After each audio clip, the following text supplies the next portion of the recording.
pessoal, já era a altura de vir aqui fazer uma atualização do que está a passar no mundo.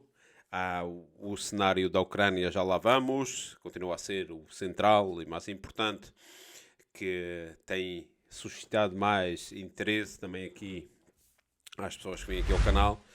E também o cenário asiático do Pacífico. Hoje o Biden deve estar no Japão, de visita oficial, depois deve ir à Coreia do Sul, e isto tem tudo a ver com o cenário, o outro cenário, que aquilo que parece ser que o Império se está a preparar para enfrentar. Há aqui uma guerra, claramente uma guerra de procuração na Ucrânia, no cenário europeu, e o outro é o cenário oriental, do que se prevê que possa ser o Taiwan sendo usado como peão da hegemonia dos Estados Unidos, neste caso os Estados Unidos com a ajuda dos britânicos e usando os australianos como peças menores na sua guerra contra a China, o Japão também. Há um artigo interessante que traduzimos aqui para o portal, vou pôr aqui em baixo, que é do Brian Bertelick, que é um ex-marine norte-americano, fuzileiro naval, que vive em Bangkok, na Tailândia, e que segue estes temas da política asiática, e em que ele expõe o seu ponto de vista. Eu não estou a dizer que seja definitivo, é o ponto de vista dele, mas as razões pelas quais todos aqueles países ali à volta, desde as Filipinas, a Tailândia, a própria Austrália, estarem a se negar a instalar mísseis americanos para servirem de peças para ser utilizadas contra a China. Depois também há o tema das Ilhas Salomão. Vou ver se encontro aqui um artigo. Há pelo menos 2 artigos recentes que foram também traduzidos para a página sobre o que está a passar ali e da cooperação da China com as Ilhas Salomão. O cenário da Segunda Guerra Mundial, da Batalha de Guadalcanal.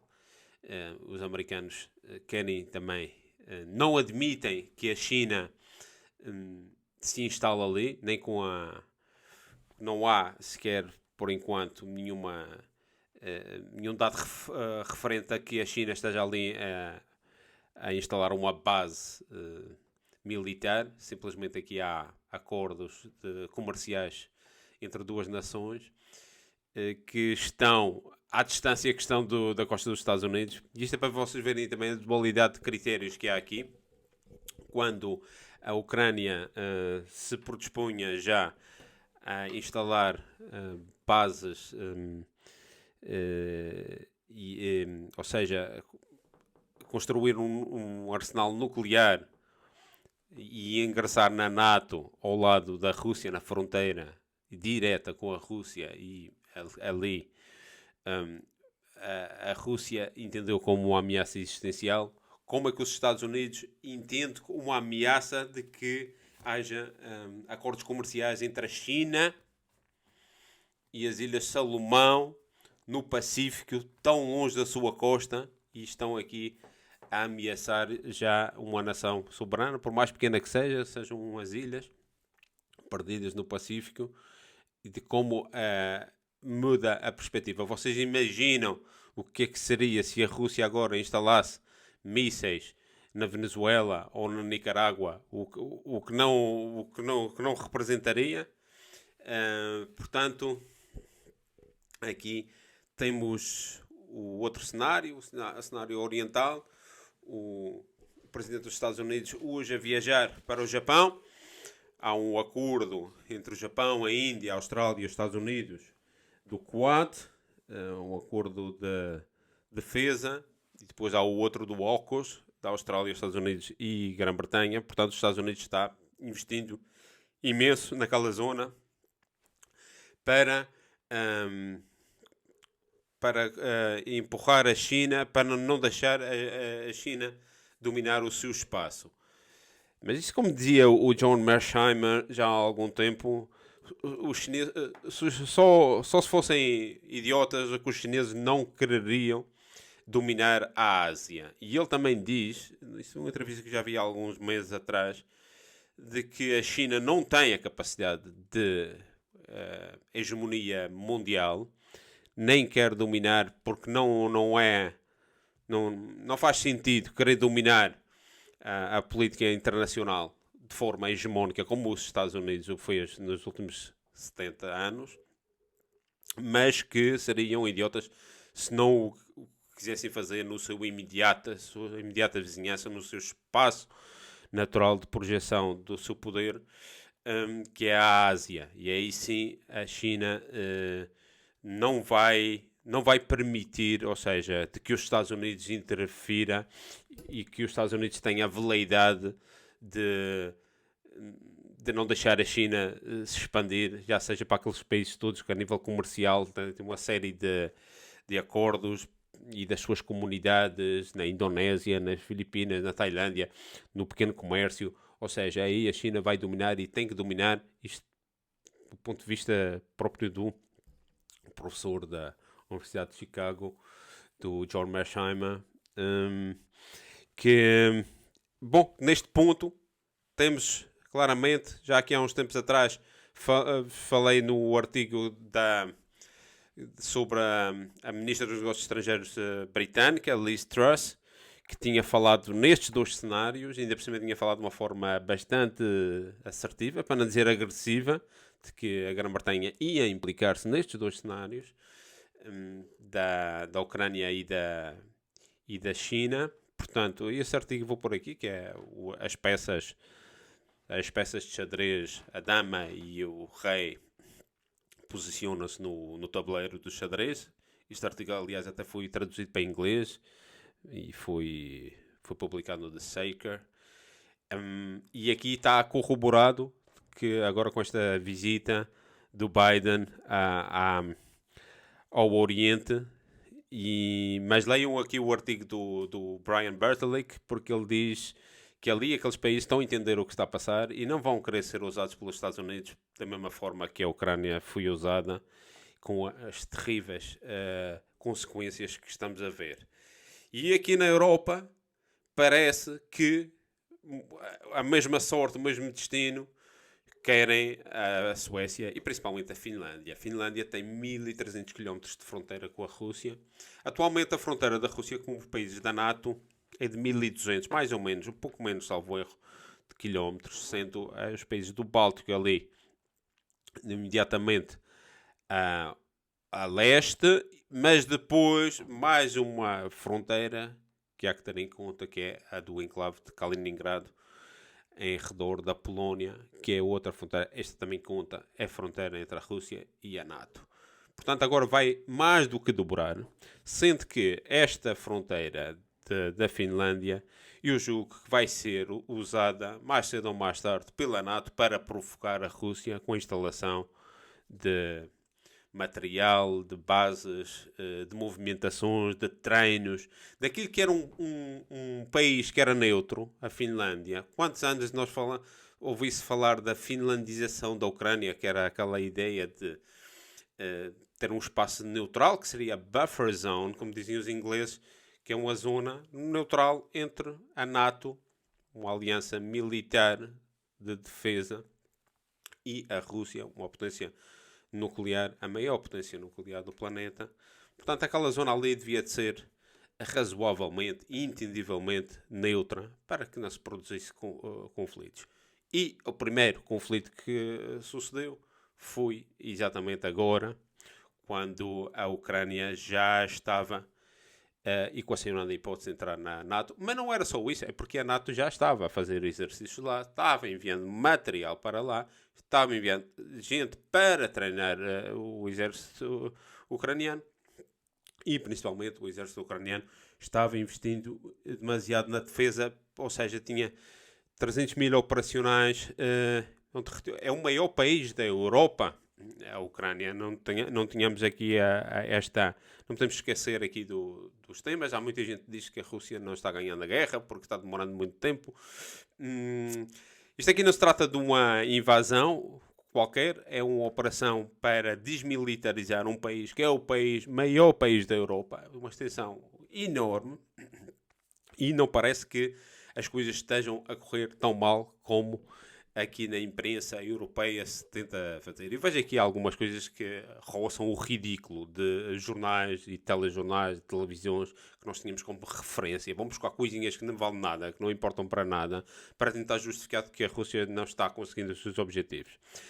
Ontem, na Azovstal, saíram mais de 300 e tal, renderam-se 300 e tal milicianos e da Guarda Nacional que estavam lá há mais de 2 meses, e hoje, mais de não sei quantos, há imagens de vários canais. O Ministério da Defesa russo oficialmente disse que desde segunda-feira renderam-se quase 1000 ucranianos na fábrica da siderúrgica de Mariupol. Portanto, o tema do Donbass parece que está, ou seja, pelo menos as cidades principais, e acabando a Azovstal, Mariupol está completamente conquistada pelos russos e é reintegrada em Donetsk, no Oblast de Donetsk, e tem acesso ao porto. O Mar de Azov está completamente controlado pelos russos. E então esta é a situação militar. A situação militar não é a principal, não é a única, muito menos. Há aqui outros fatores muito importantes. Por exemplo, esta entrada da Finlândia e da Suécia na NATO, para a qual o Erdogan da Turquia já se opôs veementemente, porque ele diz, eu acho que aqui ele quer é regatear, porque ele tem problemas internos com a sua economia, e então vamos ver o que é que nos reserva o papel da Turquia no meio disto tudo. Hein? Muita atenção, porque eles têm influência e têm projeção, têm soft power ali numa zona, em várias zonas, algumas delas europeias, por exemplo, as comunidades turcas aqui na Europa, nos Balcãs, diretamente, com a Bósnia, com o Kosovo, mas também no Mediterrâneo Oriental. Uma coisa importante, daqui a um ano, os acordos de Montreux expiram 100 anos dos acordos de Montreux, 1923, pelo qual o Erdogan pode chamar a si o direito de tomar ilhas gregas que ficam próximas da sua plataforma continental, muito mais próximas do que da Grécia, onde há populações turcas, onde ali os gregos não têm muito controle, e pode desatar ali um problema de expandir todos estes problemas da Ucrânia, e com o Egito, onde há ali, onde a Turquia apoia na Líbia, concretamente, apoia o Trípoli. O Egito também, as relações agora parece que estão a chegar a um entendimento entre o Sisi e o Erdogan de voltarem a ter relações diplomáticas, mas também continua. Ou seja, é um ponto extremamente perigoso, o da Turquia, porque está na ponte entre a Europa e a Ásia. Ela é o país euroasiático por excelência, excetuando a Rússia, e ali pode ser uma peça disruptiva. Atualmente, o Erdogan, parece ter uma postura sensata de não querer, de vetar a entrada da Finlândia e da Suécia, de ambos os países, porque ele acusa estes dois países de darem guarida a terroristas do PKK curdo, do qual são considerados terroristas pelo Estado, pela Ankara. Então aqui vamos ver, porque eu julgo e suspeito que ele queira regatear e depois acabará por sancionar e deixar passar a cair o veto, e aí fica entrada a estes dois países nórdicos na estrutura militar da Aliança Atlântica. Mas, quer dizer, aqui o que é importante é ver porque é que estes dois países entram e porque é que não houve um referendo. Isto é absolutamente inédito. Isto é uma coisa, é uma entrada express. Como é que é? Como é que se entra? Como é que um país entra na aliança militar, pondo em risco, por exemplo, Portugal aqui é que podia ter claramente uma posição. Portugal é o país mais distante desta situação, geograficamente, mas pertence à NATO, dos fundadores. Então, a partir deste momento, Portugal está em risco, ou seja, a segurança de Portugal está em risco completamente. Eu não me farto de dizer isto. Há que falar destes temas. Porquê é que Portugal não se opôs? Porque amanhã a Finlândia tem ali um problema na fronteira com a Rússia e a Rússia declara guerra à Finlândia, mas declara guerra aos 30 outros Estados, entre os quais Portugal. Então nós estamos em perigo. Porquê é que não há um debate? Porquê é que não houve um referendo primeiro na Finlândia e na Suécia, com o período necessário para esclarecer a população? Que isso ia demorar pelo menos 2 anos ou mais para saberem os prós e os contras e depois decidirem. Como na Suíça, qualquer coisa que se faz, há um referendo. Então, na Finlândia não houve nem referendo, nem nada. A Primeira-Ministra e o Presidente da República disseram que sim, e depois levaram ao Parlamento e eles todos disseram que sim, e vamos entrar na NATO. Sim, mas isto não é uma coisa da Finlândia, isto é uma coisa que tem a ver com a NATO, uma coisa que tem a ver com os portugueses. Os portugueses deviam se opor imediatamente até na saber o que é que isto representa e quais são os riscos para a segurança de Portugal. E isto é um problema grave, ou seja, estes dois países agora vão aumentar a aliança, vão aumentar a fronteira, em mais do que dobrar a fronteira da NATO com a Rússia, naquilo que eu vejo claramente como uma provocação mais no sentido de, em vez de termos uma Ucrânia finlandizada, tenho aqui o artigo que eu também vou pôr aqui em baixo, que eu escrevi sobre isso, vamos ter uma Finlândia muito provavelmente ucranizada.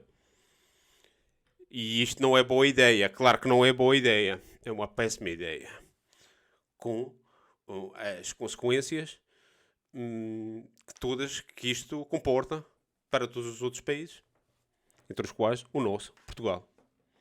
Que não teríamos nada a ver com isto, em princípio. E a partir de agora temos aqui os finlandeses, com a sua história de problemas com a Rússia, a fazer parte de uma aliança inimiga da Rússia, com a fronteira de 1300 km com a Rússia. Quer dizer, eu acho que estes são temas que já deviam... que não vejo muito abordados em muitos canais. Há alguns canais, há algumas pessoas, principalmente a nível estrangeiro, que falam destas coisas, mas em português, infelizmente, não há muita informação, nem há muito debate, não há muitas vezes sequer interesse nisto. E isto tinha um pouco a ver com aquelas perguntas que vocês fazem de vez em quando, ou porque é que tu dás só a informação de um lado, do outro. Olha, porque a informação do outro lado já está nos canais que nós todos pagamos obrigatoriamente. Por exemplo, aqui na Alemanha eu pago 50 e tal euros, 55 euros, cada 3 meses pago. Basta teres um smartphone, tens que pagar 55 euros. Porque senão é uma forma de irem ao bolso e de pagares a propaganda do Estado. Seja já fosse com a Merkel e agora com o Scholz. Ele não mudou a lei. Isto é uma lei muito contestada e nós pagamos. E esta propaganda, de um lado, nós já vemos de todos os canais públicos, mas os privados, e infelizmente muito poucos que dão outra perspectiva. Não quer dizer que seja pró-russo, nem... Não, simplesmente aqui nós mostramos os argumentos contrários aos oficiais, e é por isso que quer dizer... Porque os argumentos oficiais estou farto de saber. Como se costuma dizer, estamos carecas de saber. Os argumentos que tu me podes contrariar, já os conheço todos. O que aqui se trata é de mostrar um bocadinho mais para lá. Desta pequena capinha que se mostra aqui a invasão da Ucrânia, isto é ilegal. Sim, é ilegal, mas se tu fores ver o que está por trás, entendes porque é que sucedeu isto, porque é que está sucedendo. Porque aqui é uma provocação. E é uma provocação que eu não vejo, sinceramente, aqui uma grande... Não vejo alternativas a isto. Já no outro episódio eu falei disto, não quero voltar a repetir, mas é uma situação que infunde bastante respeito, para não dizer medo, o que está a passar. E para não variar, como já desde há 10 anos atrás, na guerra da Síria, está tudo nas mãos do Ocidente. Se desde os Estados Unidos, de Londres, de Bruxelas, dissessem, pronto, vamos deixar isto, a Ucrânia ser neutral, a Rússia tem uma palavra a dizer, acabava-se isto tudo. Aliás, a guerra na Síria também esteve sempre do lado dos americanos. Se eles não tivessem financiado os terroristas, se não tivessem escalado, o governo tinha voltado a paz àquele país e o governo tinha tomado a ordem, mas não havia essa vontade, e não sei qual é a vontade desta gente se quer continuar a escalar esta guerra. O problema é que já estamos envolvendo outros países, estendendo a NATO. É, sinceramente, muito complicado o que está a passar, e a vítima final de tudo isto é a Europa, os europeus, nós, de Portugal até a Polónia, os que estamos dentro da União Europeia, mas não só, os Estados Unidos. Agora, ontem, a bolsa do Wall Street, do Standard & Poor's, S&P 500, caiu para mínimos de 2 anos. Os mínimos de pandemia, da altura de há 2 anos atrás. Hoje aqui em Frankfurt, o DAX, que é o índice das 40 maiores empresas alemãs, caiu também vertiginosamente. E isto é na parte da economia especulativa. O problema é que isto arrasta tudo o que está por trás. Vamos esquecer que temos aqui empresas destas gestoras grandes que, no caso dos Estados Unidos, têm pensões, ou seja, serviços que antes eram públicos, que agora estão privatizados, arrasta toda a sociedade por trás. E isto aqui é que é o problema. E isto ou seja, nós o que estamos a assistir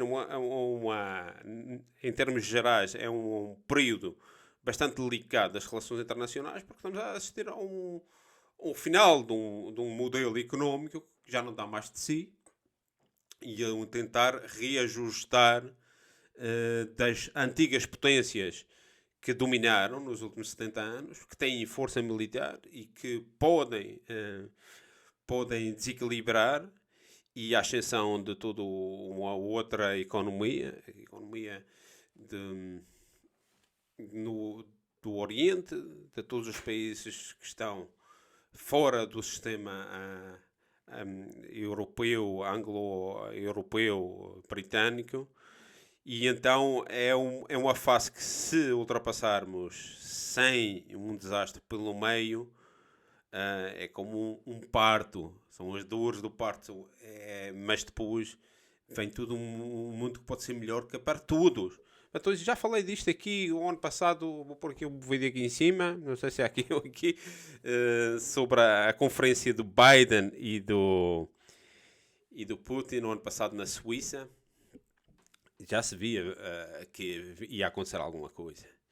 E ali deve-se ter abordado algumas coisas destas, não se sabe, porque os conteúdos ficam todos ali circunscritos. Naquela altura o Biden saiu logo, nem sequer deu conferência de imprensa. O Putin ainda deu uma conferência de imprensa, até teve bastante tempo, teve bastante paciência para falar com os jornalistas, responder às perguntas todas, mas claro que há coisas que ficam no segredo dos deuses, e eu julgo que ali, há um ano atrás, sensivelmente, na Suíça, já se deve ter falado e desenhado aquilo que estava a prever aqui com este cenário da Ucrânia.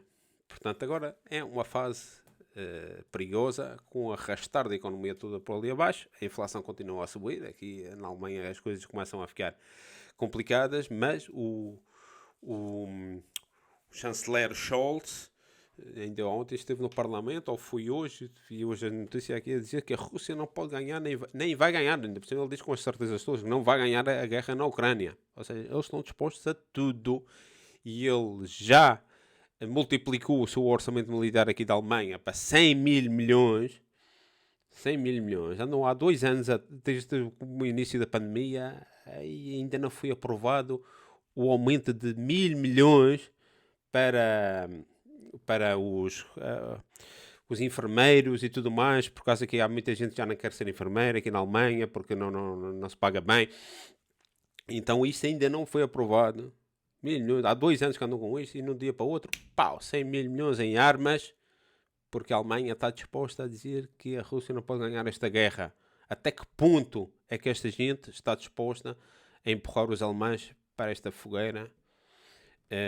Vocês que pensem, calculem com todas estas jogatanas, com este Scholz a dizer que a aparecer a dizer que reiteradamente que a Rússia não pode ganhar, como se a Alemanha tivesse alguma coisa a ver com a Ucrânia.